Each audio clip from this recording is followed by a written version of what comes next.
MotoGP Argentina lalu menyajikan banyak aksi dan drama yang menarik di atas trek. Kami telah merangkum beberapa situasi menarik dari GP Argentina lalu yang didominasi oleh cuaca mendung. Antara lain,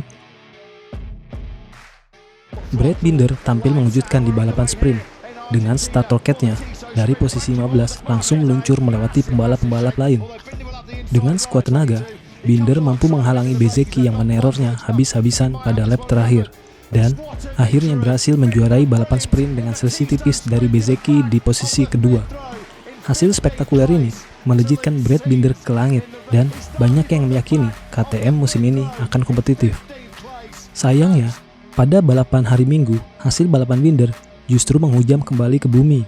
Balapan yang berlangsung wet race ini tidak ramah padanya. Binder mengalami insiden senggolan dengan Maverick Viñales sehingga menyebabkan ia crash.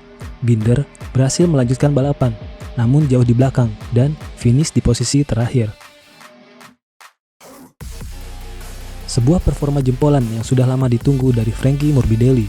Setelah hasil buruk musim lalu, tes pramusim yang tidak memuaskan, bahkan balapan seri Portimao Portugal, ia masih terpuruk. Frankie tampil mengejutkan dan mampu hat-trick posisi 4 di kualifikasi, sprint, dan balapan hari Minggu. Ia memulai kejutannya di sesi free practice Jumat. Walau tidak menjadi yang tercepat, ia konsisten lebih cepat dari Fabio Quartararo. Kemudian, ia mampu tampil cepat di sesi kualifikasi, membuatnya berhasil mengamankan barisan depan di grid keempat. Pada balapan sprint, ia kembali tampil apik, sempat memimpin di awal-awal balapan, namun ia harus menyerah dari ganasnya para pembalap rombongan terdepan. Ia di-overtake satu persatu hingga harus kembali ke posisi 4 dan bertahan hingga akhir balapan tertinggal 2,3 detik dari Brad Binder. Pada balapan Minggu, Frankie kembali tampil solid, tidak banyak aksi overtake darinya. Ia hanya bertahan di posisi 4 sepanjang balapan. Sempat mendapat harapan podium setelah Pecco Bagnaia crash, namun ia menyerah dan memilih cari aman dari serangan Johan Zarco yang menggila di akhir-akhir balapan. Hasil yang sangat positif bagi Frankie Morbidelli. Hasil GP Argentina menjadi balapan yang mungkin segera ingin dilupakan oleh Fabio Quartararo. Ia menjalani balapan yang sangat di luar harapan, baik di balapan sprint maupun di long. Dan uniknya, sama-sama ada nama Takaaki Nakagami di dua balapan buruknya itu.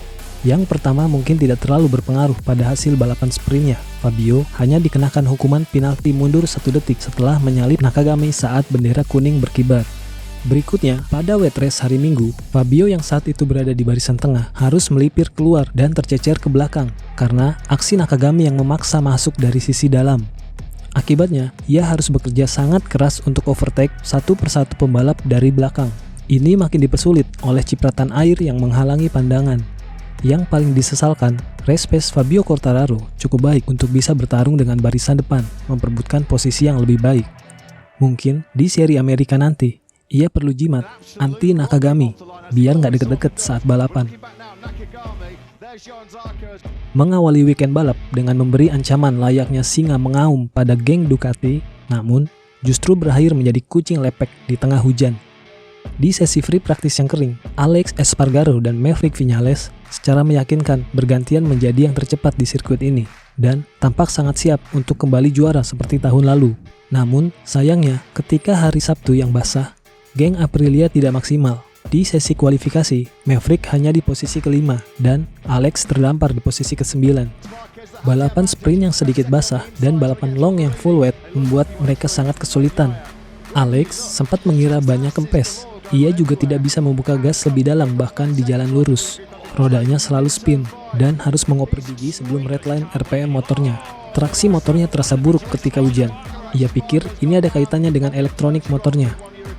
Menurut Maverick Viñales, Aprilia tidak memiliki data motor ini sama sekali saat kondisi basah. Motornya tidak mau melaju dan gripnya yang buruk. Ia sempat berpikir ini terjadi karena ban yang masih dingin dan akan membaik setelah beberapa lap, tapi perkiraannya salah. Secara tim, sepertinya Aprilia memang tidak siap dari sisi teknis. Tim tidak siap ketika ada kondisi terburuk. Situasi balapan yang dinamis membutuhkan respon cepat dan keputusan tepat. Tentu, ini akan jadi data yang berharga untuk tim Aprilia ke depannya dan membenahi kesalahan. Kesal setengah mati mungkin itu yang dipikirkan Pecco Bagnaia saat ia tiba-tiba crash slow side ketika tidak ada tekanan dari siapapun. Padahal dia berharap blunder akan berkurang karena dia merasa sudah step up menjadi pembalap yang lebih baik, tapi masih saja terjadi. Ia jatuh ketika ia merasa semua baik-baik saja. Tidak ada gejala degradasi keausan dari ban depan, tidak sedang memaksa melakukan lap yang cepat, tidak sedang melakukan late braking ekstrim, semuanya terkendali. Ia melakukan 16 lap dan melakukan manuver yang sama di tikungan itu. Tapi, kemudian ketika menyentuh gas, ia terjatuh. Bahkan, setelah melihat data telemetri, ia masih tidak tahu apa penyebabnya. Dengan jatuhnya Pecco, laju poinnya menjadi sedikit tertahan dan membuat persaingan menjadi lebih ketat. Mungkin Pecco nggak sempat klakson 3 kali waktu nikung di sana. Terima kasih sudah nongkrong di garasi roda 2. Kita ketemu di video berikutnya.